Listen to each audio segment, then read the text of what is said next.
오늘 산위에서 보라는 제목을 가지고 하나님 말씀 같이 나누도록 하겠습니다.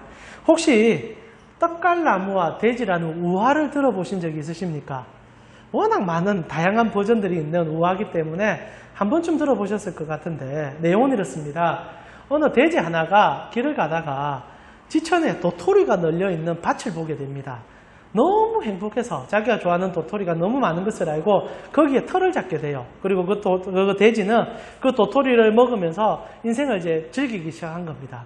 그러나 먹는 것은 소비되는 것이고 소비되는 것은 사라지는 것을 얘기하는 것 아닙니까?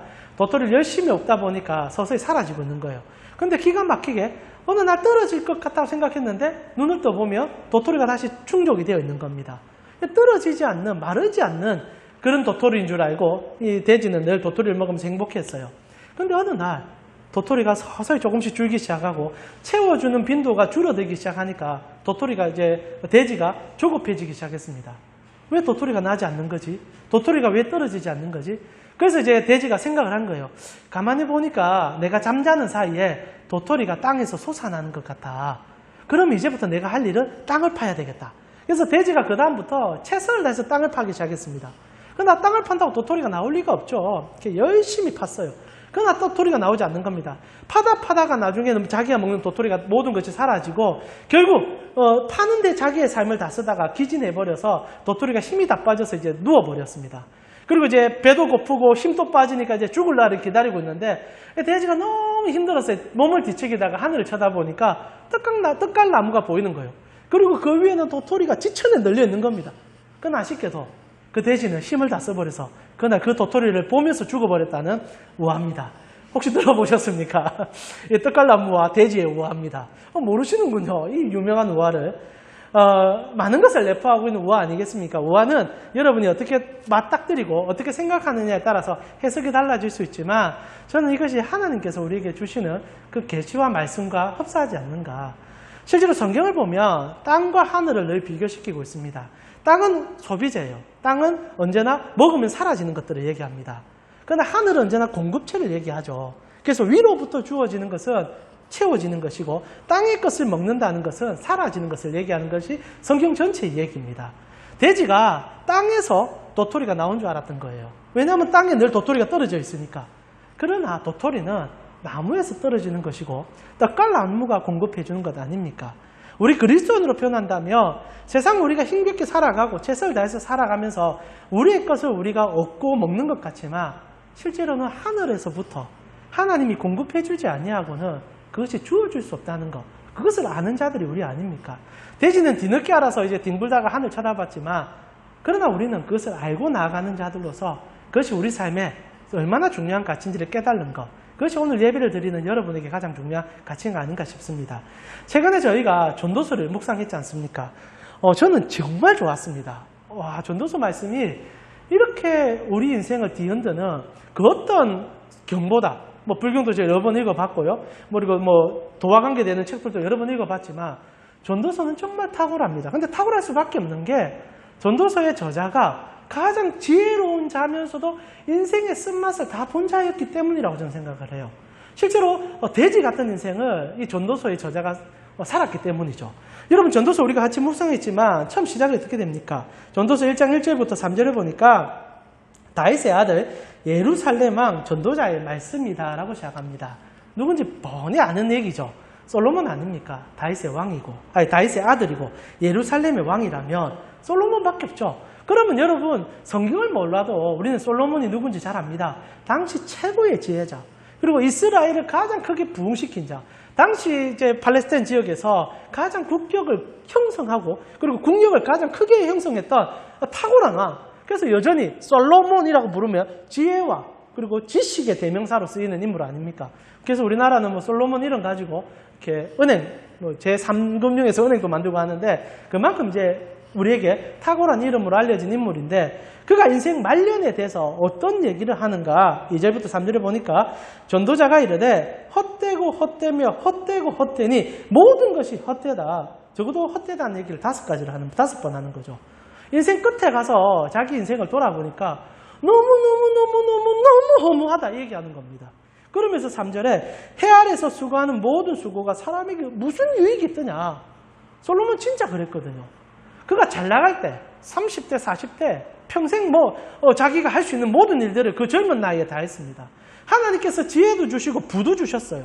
그리고 그 부를 그리고 그 지혜를 자기가 평생 세상 속에서 드러내기 위해서 정말 노력했습니다.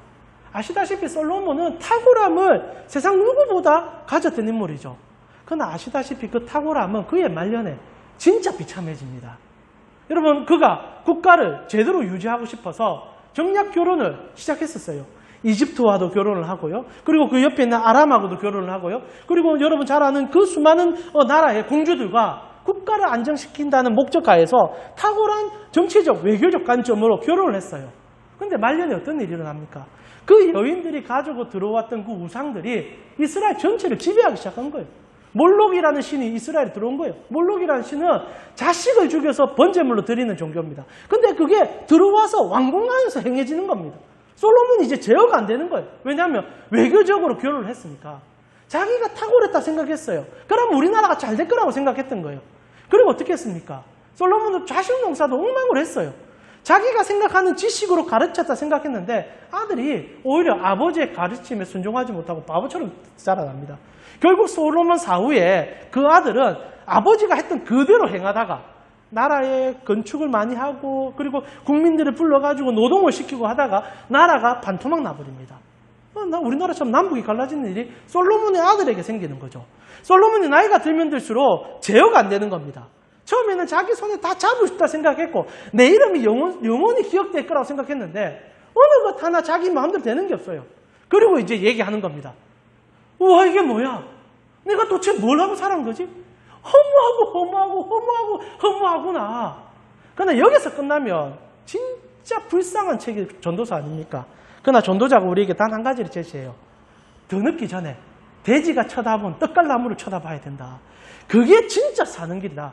그게 솔로몬 전도서 12장의 마지막 절에 있는 얘기 아닙니까? 12절 13절 보니까 내 아들아, 이제 아들에게 얘기하는 거예요. 내 아들아, 너는 내처럼 살았으면 안 돼. 그러면서 이렇게 이야기합니다. 또 이것으로부터 경계를 받으라. 많은 책들을 짓는 것은 끝이 없고 많은 공부하는 것은 몸을 피곤하게 만든다. 괜히 나처럼 그렇게 하지 마라. 그러나 중요한 것은 이 일의 결국을 다 들었으니 단 한 가지만 네가 기억하면 된다. 하나님을 경외하고 그의 명령들을 지켜라. 이것이 모든 사람의 본분이다. 하나님은 모든 행위의 모든 은밀한 일을 선악간에 심판하더라. 이게 솔로몬이 마지막 본 거예요. 죽을 때 나대서 하늘을 쳐다보니 하늘에 계신 하나님이 자기에게 준 것이었고 하나님이 나에게 베풀어 줬다는 것을 본 겁니다. 그러나 충고하면 뭐합니까? 그 아들은 그걸 허투루 듣고 아버지와 똑같이 행동하다가 또 망하는 길을 가는데, 그러나 중요한 것은 이 얘기는 오늘날 우리에게도 똑같이 전달되고 있다는 거죠. 그래서 우리는 두 가지 길에 서게 될 거예요. 여전히 알고는 있는데 땅만 파다가 땅에서 뭐 나올 줄 알다가 결국 꼴바닥 하는 순간에 주여 솔로몬처럼 되든지, 아니면 예치감치 하늘 쳐다보고 이것이 헛된 것이구나, 내가 진짜 무엇으로부터 살고 있는가를 깨달아 삶의 은혜가 있든지. 오늘 저희는요, 이 두 가지 기로에 서 있는 우리 인생에 하나님께서 우리에게 어떤 것을 원하고 계신지를 발견하면서 솔로몬이 마지막 인생에서 그는 결국 그것을 누리지 못했어요. 자기가 얼마나 많은 결혼을 했습니까? 얼마나 많은 부를 소유했습니까? 그러나 마지막 죽을 때는 불쌍하다고 스스로 말하는 그 인생이 아니라 지금 살아가면서 누릴 수 있는 하나님의 복이 무엇인지, 진짜 하늘에서 떡갈나무에서 도토리가 떨어짐을 아는 인생이 무엇인지를 오늘 나누고 싶습니다. 오늘 본문을 살펴보면요, 실제로 세 가지 사건에 대한 얘기가 나옵니다. 근데 모든 얘기의 주제는 단 하나로 통일되죠. 첫 번째 얘기가 어떤 겁니까? 18절부터 우리가 살펴봤는데요. 예수님께서 이제 6월절 날 이제 제자들과 만찬을 열려고 합니다. 그래서 제자들과 이제 이날을 보내고 나면 예수님께서 십자가에 죽으시고 이제 다시 하늘로 가시죠. 그래서 우리의 영원한 구주이심을 깨닫게 해주는 순간이 올 것입니다. 그래서 제자들과 이렇게 잔치를 열려고 준비를 하는데 갑자기 예수님께서 제자들에게 뜬금없는 얘기를 하는 거예요. 얘들아, 오늘 네가 이제 우리가 식사를 이제 6월절 만찬을 나눠야 되니까 너희가 좀 길을 나가다 보면은 물동이를 들고 가는 사람을 만나게 될 거야. 그러면 너 그 사람 딱 보자마자 쫓아가다 보면은 그 사람이 어떤 집에 들어갈 거야. 그러면 너도 같이 따라 들어가. 그럼 들어가서 주인이 얘기할 거야. 뭐 때문에 오셨습니까? 그러면 얘기해. 우리 주인이 오늘 너희 집에서 만찬을 열고 싶어 한다. 유월절 음식도 필요하고 장소도 필요하다고 얘기해. 그러면 그 사람이 좋습니다 하고 그 장소로 너희를 안내해 줄 거야. 그러면 우리를 데려가. 얘기하는 거죠. 여러분, 오늘 첫 번째 얘기가 그런 얘기입니다. 뜬금없죠. 갑자기 예수님께서 제자들에게 어디로 가라. 그리고 누구를 만날 거다. 만나면 따라가라. 따라가면 주인이 있을 거다. 이런 말도 안 되는 순차적인 얘기들이 오늘 본문에 진행되고 있다는 겁니다. 그리고 두 번째 에피소드가 무엇입니까? 이 제자들과 함께 그렇게 해서 그 자리에 들어가셨어요. 들어가자마자 이제 식사를 나누는데 이제 잔을 이제 같이 한 5번 이렇게 포도주를 가지고 서로 건배를 하게 됩니다. 6월절에는 잔을 딱 드는데 첫 마디가 뭐냐? 오늘 이 잔을 드는 자 중에 나를 배신할 놈이 있다. 이 얘기 딱 합니다. 놈이 안 하셨겠죠. 배신할 사람이 있다. 이렇게 얘기하셨겠죠. 그러니까 제자들 깜짝 놀라요. 무슨 얘기입니까? 그러자 이제 그 배신할 자인 가룟 유다가 뜨끔한 거예요. 그러면서 서로 전부 다 손을 스르르 뺍니다. 손 빼는 사람 중에 한 명 있다. 그러니까 이제 가룟 유다가 놀래가지고 다른 제자들이 전부 다 이제 사람은요. 뭔가 잘못했다 하면 전부 내가 잘못한 줄 알아요. 그러니까 12제자 전체가 접니까 한데 유일하게 처음부터 그 마음을 품고 있던 가룟 유다는 그 사실을 아니까 자리에서 몰래 일어납니다. 그리고 예수님 팔로 가는 장면. 그것이 두 번째 에피소드입니다. 그리고 우리가 마지막 읽었던 에피소드가 뭡니까? 이제 예수님께서 만찬이 끝나고 나서 끝날 쯤에 이제 제자들과 얘기하면서 오늘 밤이 지나기 전에 너희가 전부 다 나를 모른다 할 거다. 나를 다 버릴 거다. 라고 공개적으로 이제 선언을 한 거예요. 제자들이 깜짝 놀랍니다. 이구동성으로 똑같은 말을 반복하죠. 앵무새처럼. 절대 그러지 않을 겁니다. 절대 그러지 않을 겁니다. 그러자 베드로라는 인물이 큰 소리를 치는 거예요. 주님, 다른 사람은 다 떠나도 못됐죠. 전부 다 그러면 자기도 그냥 그렇게 얘기하면 되는데 자기가 뭐 대단하다고 나는 주님을 절대 배신하지 않을 겁니다. 목소리 크거든요. 성경 보면 베드로가 남들보다 목소리가 한 3배 더 큰 것 같아요. 목소리 큰 사람이 언제나 맞죠? 구약시대도 있고 신약시대도 있고 오늘날도 있고 이기는 게 사실인 것 같아요. 베드로가 목소리가 크니까 제자들이 압도했어요. 그래서 예수님께서 베드로를 딱 집어서 얘기합니다. 베드로야, 니 그렇게 떠드는데 오늘 밤이 지나기 전에 너 닭이 2번 오는 소리를 듣게 될 건데 2번 울기 전에 너는 나를 3번이나 부인하게 될 거야. 베드로 깜짝 놀랍니다. 그것도 너무나 디테일하게 얘기하니까. 닭이 2번 울기 전에 너는 나를 3번 부정할 거야. 베드로 깜짝 아이고 주님 무슨 말을 그렇게 합니까? 나는 절대 그렇지 않습니다. 3가지 얘기가 오늘 진행됩니다. 자, 3가지 얘기의 공통적인 주제가 딱 하나입니다. 뭡니까? 우리 주님께서 시간의 주인이다라는 사실이죠. 첫 번째 어떤 얘기입니까? 주님께서는요, 단순히 미래를 아는 정도가 아니라 1분 1초의 틈까지도 다 알고 있다는 얘기를 우리에게 전달하고 있습니다. 자, 한번 생각해 보십시오. 물동이를 들고 가는 사람이 나와 함께 시간에 출발하면 그 사람과 내가 마주치기 위해서는 어떤 타이밍이 중요할까요? 여러분, 1분 1초를 제대로 보지 못한다면 제가 우리 정민이하고 여기 이제 이마트에서 만나기로 했습니다. 같이 걸어가요. 그런데 시계가 없는 시대를 우리가 산다면 우리가 막연하게 정오에 만나자 얘기를 했다 해봅시다. 지금이야 시간 5분, 10초 다 따지는 세상 아닙니까? 그러나 우리 조선 말에 살다가 시계가 없어서 그래 말하고 만난다면 저희는 만나기가 쉽지 않습니다. 코리아 타임즈가 어디서 나왔습니까? 시간은 모르니까. 시간 잘 안 지키니까. 여러분, 한 사람을 시간도 정해지지 않은 무언가에서 우연찮게 만난다는 것은 수십억 분의 1의 확률도 안 될 겁니다. 그런데 예수님께서 뭐라고 합니까? 너희가 길을 가며 물동이 매는 사람을 만나게 되어 있어. 그래서 만났어요. 그래서 따라가라 그럽니다. 따라갔어요. 주인을 만납니다. 주인이 뭐랍니까? 왜 오셨습니까? 말합니다. 우리 주님께서, 우리 예수님께서 식사와 장소가 필요하다 합니다. 좋습니다. 들어오십시오. 이런 일이 어떻게 일어날 수 있냐는 거죠. 오늘 성경은요, 예수님께서 산 위에서 모든 것을 보시는 것처럼 얘기하고 있습니다. 미래에 일어날 어떤 몇 분, 몇 초, 몇 시에 일어날 일까지 꿰뚫고 보고 계시는 분인 것을 가르쳐주죠. 그리고 두 번째 또 뭘 가르쳐줍니까? 예수님은 과거도 꿰뚫고 있다는 사실을 가르쳐줘요. 이게 더 무섭습니다. 미래에 일어날 일을 보시는 분이 과거에 우리가 어디에 있었는지 무엇을 하든지 간에 상관없이 다 알고 있다는 거예요. 가룟 유다가 예수님과 만났을 때 예수님이 얘기합니다. 오늘 나를 팔 자가 있다. 이게 미래에 대한 얘기 같지만 아니에요. 과거를 보시고 하는 얘기예요. 그 전에 어떤 일이 있었습니까? 이 가롯이라는 친구가 지금 벌써 제사장들을 만나가지고 은삼십에 예수 팔겠다라는 얘기 했지 않습니까? 예수님이 그 장소에 안 계셨거든요.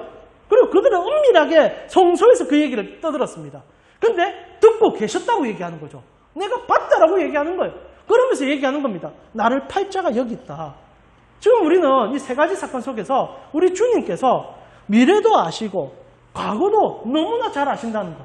근데 더 놀라운 것은 몸으로 있지 않으셔도 그 자리에 분명히 예수님은 인간이 되셔서 우리 가운데 오셨는데도 시공간을 초월하여 어느 곳에서 무슨 일이 일어날지를 아셨고 아신다는 사실을 오늘 얘기하고 있죠. 마지막 사실은 더 기가 막히지 않습니까? 베드로라는 제자가 갑자기 이제 자기를 막 변호하는데 예수님 정확히 얘기해요. 너 닭이 울기 전에 너 나를 3번이나 부인할 거야. 모든 것을 꿰뚫고 있는 예수님의 모습이 오늘 본문에 나온다는 겁니다. 실로 예수님은요, 전능하시며 전지하신 분이라고 성경은 얘기하고 있다는 거죠. 사랑하는 우리 가운데 성도님, 하나님께서는 여러분을 다 아신다는 얘기를 꼭 붙잡으셨으면 좋겠어요.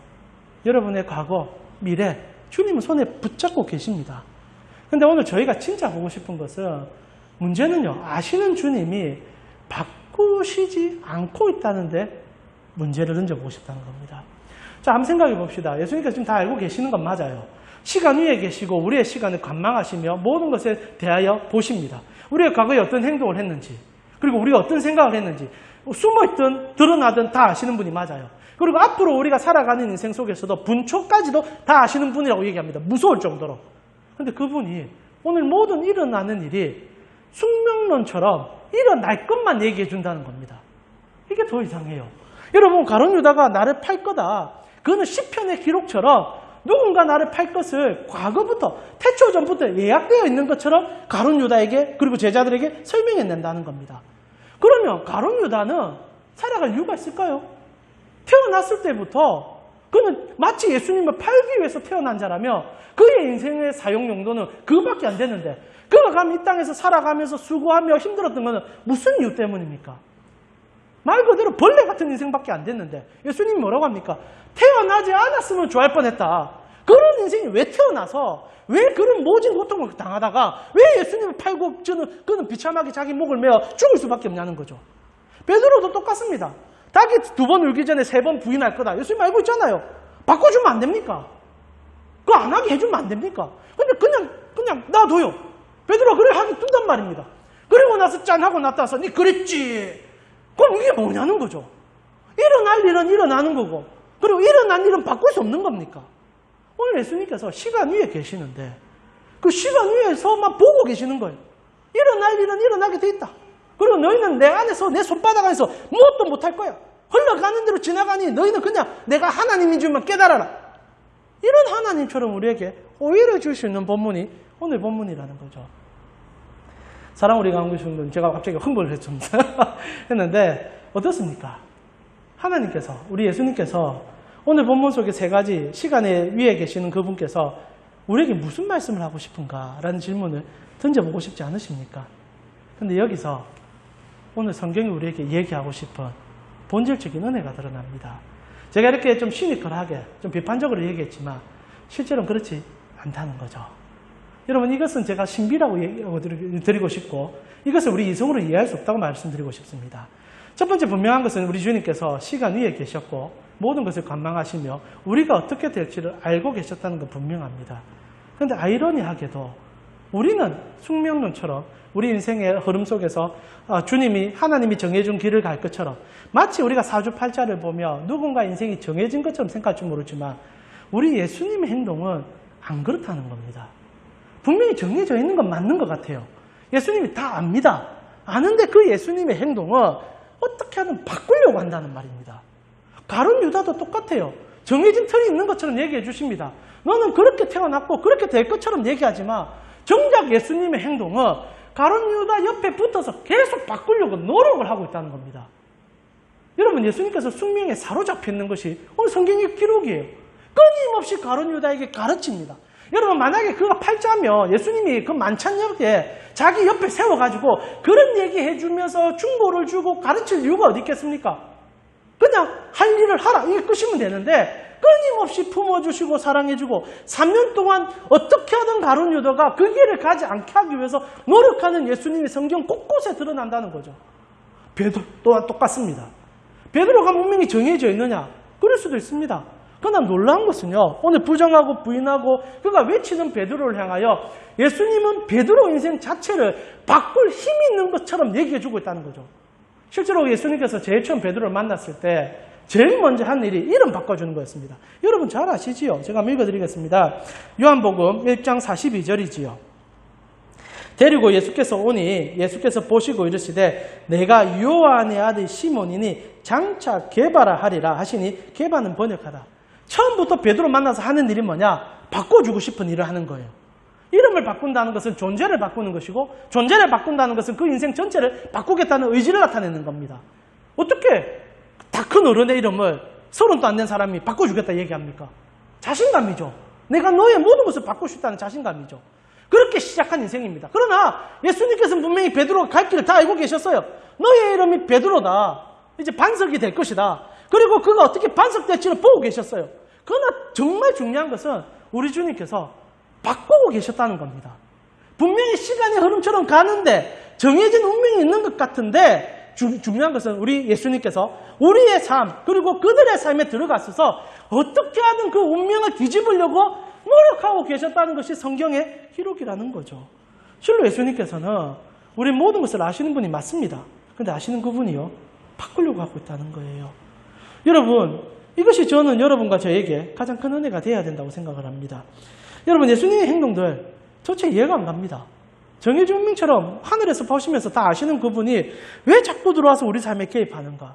그런데 성경은요 모든 부분에서 다 그렇게 얘기합니다. 바꿀 수 있다 얘기해요. 여러분 간단하게 예수님 하나님 성삼위 하나님 다 똑같으십니다. 다만 예수님만 그래 노력하시는 게 아니라 모든 삼위의 하나님께서 우리 인생을 바꾸기 위해서 얼마나 노력을 하는지 모릅니다. 비단 모세 시대 때만 얘기해 봅시다. 모세가 이제 출애굽을 하기 전에 그렇게 악한 왕인 바로 여러분 악질인데도 하나님 바꾸려고 해요. 이 참 독특합니다. 여러분 바로라는 인물을 하나님 모세가 처음 만났을 때 하나님이 하신 일은 이집트 땅에 10가지 재앙을 들이붓는 일이었습니다. 여러분 그 10가지 재앙을 왜 하나님이 허락했을까요? 상식적으로 가장 중요한 것은 이스라엘 백성들에게 가르침을 주기 위함이겠지만 두 번째 이집트 백성들 가운데 그날 주님을 경험해서 돌아오기를 바라는 열망이 있었다는 거죠. 거기에 중점은 바로였습니다. 하나님은 바로에게 기회를 주세요. 실제로 성경을 보면 처음 모세가 바로를 만날 때 하나님이 하신 얘기는 바로가 마음이 강팍해질 건데 그건 내가 강팍하게 해주는 것처럼 얘기합니다.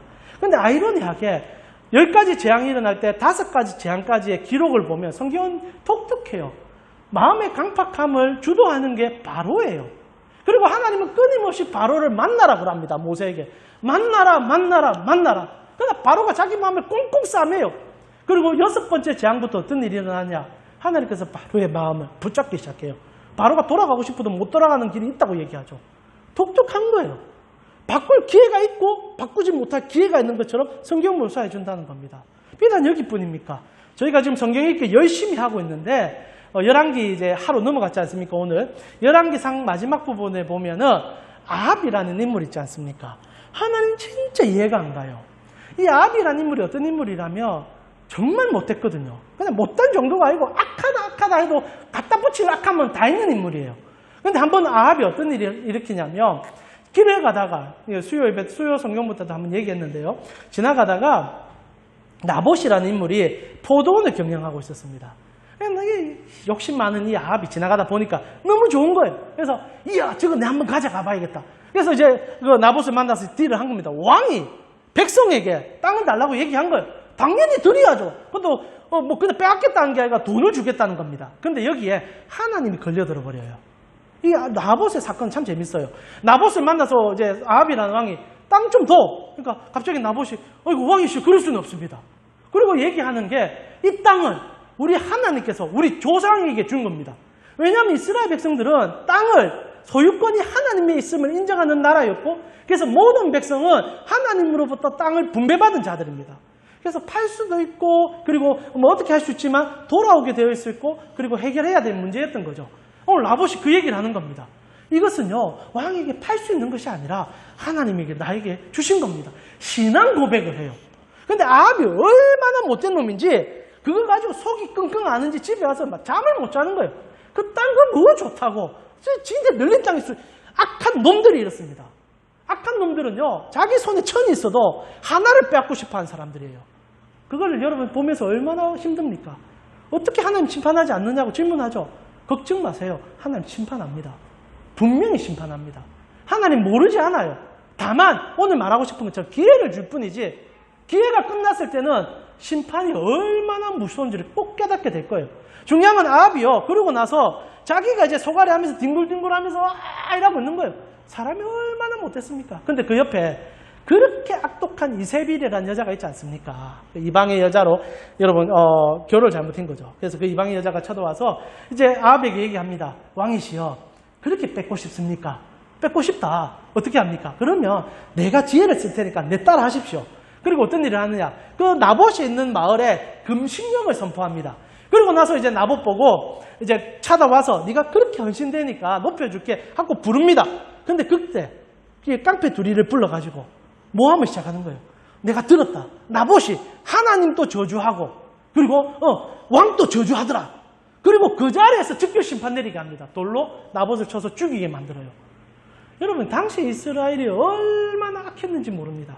하나님은 속이 썩어서 문드러질 정도였어요. 근데 여기서 재밌는 게 일어납니다. 그래서 결국 그렇게 해서 아합이 나봇의 포도밭을 뺏어요.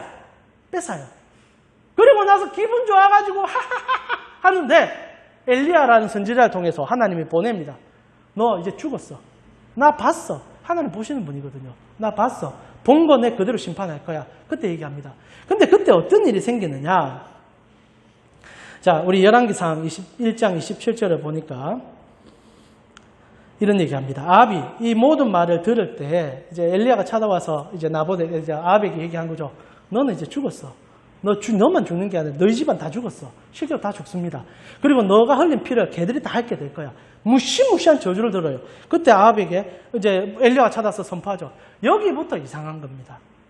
심판자는 심판하면 돼요. 법은 무서운 게 뭐냐면 그냥 지은 대로 치면 됩니다. 근데 하나님의 법이 무서우면서도 은혜가 되는 것은 기회를 주기 때문이에요. 여러분, 세상 법이 기회를 준다면 우리가 화가 날 겁니다. 근데 하나님은 그 악한 악질이라도 기회를 줘요. 이게 재밌어요. 아합에게 무슨 얘기하느냐. 아합이 이 모든 말씀을 들을 때에 그의 옷을 찢고 굵은 배로 몸을 동이고 금식하고 굵은 배에 누우며 또 풀이 죽어 다니더라. 하나님 말씀 듣고 정말 진짜 회개한 거예요.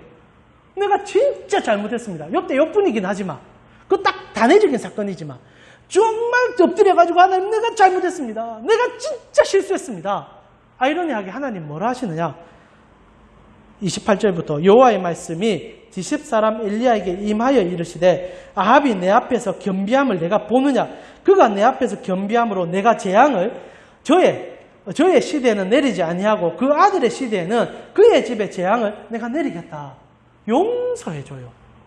여기 여기입니다. 지금 아합이요, 엎드렸다가 자기 운명을 바꾼 겁니다. 정해진 대로 가야 돼요. 그는 죄를 지었기 때문에 하나님의 심판을 받게 되어 있습니다. 물론 마지막에 이러다가 또 자기 마음대로 하다가 결국 전쟁터에서 화살 맞고 죽게 되지만 중요한 건 그래 죽기 전까지는 하나님이 계속 유예를 준다는 거죠.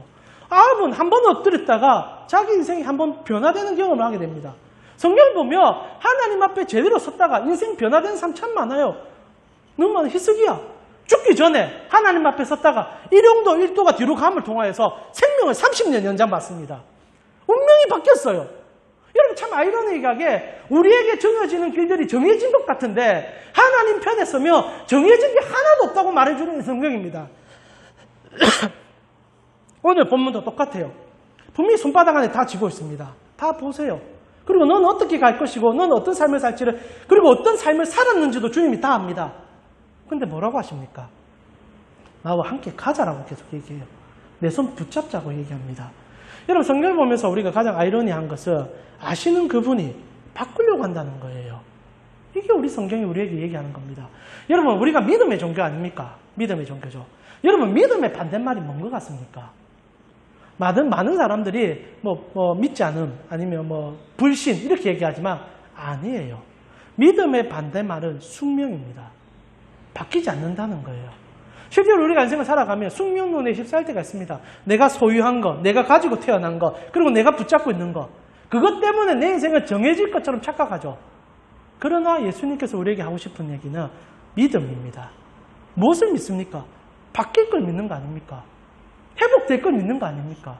오늘 예수님께서 운명 위에 계시고 산 위에서 보시는 것 같은데 단순히 보시면서 전망하시는 게 아니라 그것을 보심을 통하여 우리 속에 들어와 우리를 바꿔주겠다라고 얘기하는 게 오늘 본문의 얘기라는 겁니다. 그러나 안타깝게도 가롯은 그런 하나님의 적극적인 노력에도 자기 길로 가버렸어요. 어쩔 수 없는 거죠. 그러나 베드로 어떻습니까? 3번 부정하고 예수님을 모른다 했는데 예수님이 또다시 찾아옵니다. 찾아와요. 그리고 그에게 가자 얘기합니다. 그때 그가 용기를 내서 주님 손을 붙잡아요. 그러나 그의 인생은 다 뒤집어진다는 겁니다. 여러분 정말 말씀드릴 수 있는 거는 여러분이 무엇을 가지고 태어났는지 그리고 지금 무엇을 하고 있는지 그게 중요하지 않다는 거예요. 우리 주님께서 여러분의 손을 붙잡고 계시고 함께 하신다면 여러분의 운명, 여러분의 팔자 모든 것을 뒤집어지게 돼 있다는 겁니다. 왜? 우리 주님이 바꿔주시니까. 우리 주님이 여러분의 삶에 개입하시니까. 그래서 저는 오늘 제목을 산 위에서 보라라고 하고 싶습니다. 여러분, 저는 이번 주 본문 생각하면서 이런 생각을 해봤어요. 우리 주님께서 나에게 어떻게 하실까? 저는 우리 주님께서 우리를 산 위에서 보시는 분이라 생각합니다. 우리 금정산이 있는데, 제가 지금 이제 우리 집에서 이제 출발해서 우리 집이 금정산 바로 끝에 있으니까 금정산을 돌아서 여기까지 옵니다. 빙 돌아서. 차로 한 20분 걸리지요. 한 30km 되니까요. 쭉 타고 올 때 저는 제가 가는 길에 무슨 일이 일어날 줄 모릅니다. 차에 뭐 사고가 났는지 뭐가 있는지 달려봐야 합니다. 그러나 우리 주님께서는 금정산 꼭대기에 서셔서 내 차가 어디고 가는지 다 봐요. 그리고 어떻게 하시느냐?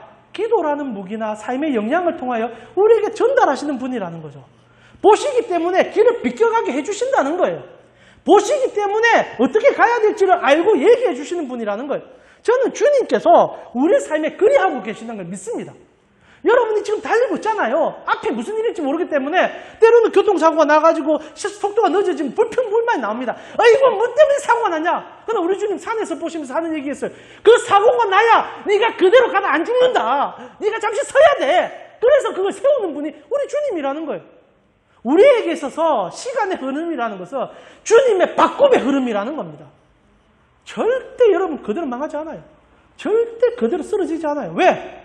우리 주님이 시간의 주인인 그분이 여러분의 주인이니까. 사랑하는 우리 강원식구 여러분, 지금 여러분이 설교를 듣고 있는 이 시간도 하나님께서 여러분을 붙잡기 때문에 잠시 서서 이 자리에 온 겁니다. 세상은 어떻게 흘러가는지 모르겠지만 여러분이 꼭 기억해야 되는 것은 하나님께서 여러분의 삶에 은혜와 기회를 주기 위하여 만나고 있다는 사실, 바꿔주고 있다는 사실. 그래서 오늘 말씀을 마무리하면서요, 저는 여러분에게 2가지 용기를 말씀드리면서 마무리하고 싶습니다. 첫 번째는 과거 때문에 두려워하지 마십시오. 다시 한번 말씀드리지만 우리 주님은 여러분이 어느 장소 무슨 일을 했는지 다 알고 계십니다. 뒤집어서 얘기해 드릴까요? 아는데 만나주고 있다는 거예요. 여러분 지금 가진 게 없을 수 있어요. 내가 태어난 게 너무 부족할 수 있어요. 내가 살아가는 환경이 너무 안 좋을 수 있어요. 그러나 주님께서 알고 만나줬다는 겁니다. 모르고 만난 게 아니에요. 내가 이런 인생인 걸 알고 내가 이런 삶을 사는 걸 아는데 만나주고 있습니다. 왜? 바꿀 수 있으니까. 2번째로 충고하고 싶습니다. 우리 주님은 여러분의 바로 앞을 알고 계실 뿐 아니라 전 인생을 다 알고 계세요. 그래서 여러분을 컨트롤하고 계십니다. 때로는 그게 너한테 불편할 수 있어요. 때로는 이해가지 않습니다. 넘어질 수도 있어요. 그러나 꼭 기억하세요. 이게 믿음인 거예요. 이게 믿음인 겁니다. 아시는 그분이 나를 그렇게 이끌 때는 이유가 있다는 거예요. 지금 상황은 처절할 수 있습니다. 지금 상황은 눈에 안 보여서 쓰러질 수 있어요. 그러나 하나님께서는 그것이 필요하기 때문에 주고 있다는 것. 그리고 그 일을 통하여 분명히 하나님은 당신이 원하는 목적지를 향하여 그것은 가장 좋은 것이 될 겁니다. 손잡고 가준다는 것. 그날 저녁에 베드로가 예수님 3번 부정하는 일이 없었으면 얼마나 좋았겠습니까? 그러나 그는 그것을 부정했으면 안 돼요. 왜? 그날 그의 처참하게 낮아짐을 통하여 교회의 수장으로서 자기보다 더 처참한 자를 안아줄 수 있게 되니까 그 길을 통과만 했어야 되는 거예요. 그래서 하나님이 그 길을 허락하셨고 허락하심 속에서 그를 다시 세워주셨어요. 주님은요, 여러분이 아무리 땅에 처박혀도 와서 손잡아 세워줄 수 있는 분입니다. 그런데 우리에게 필요한 게 있어요. 그분 손을 잡는 그 용기.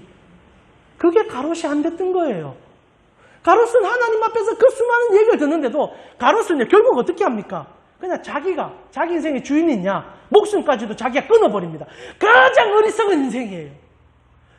죽을 용기가 있었다며 팔아버렸는데 잘못한 게 있다며 그날 꼬꼬리 져서 주님, 내가 주님을 팔았습니다. 그러면 우리 주님 아무도 용서해 주는데 왜 그 가룟 유다에게 안 찾아와서 손을 안 잡아주겠습니까?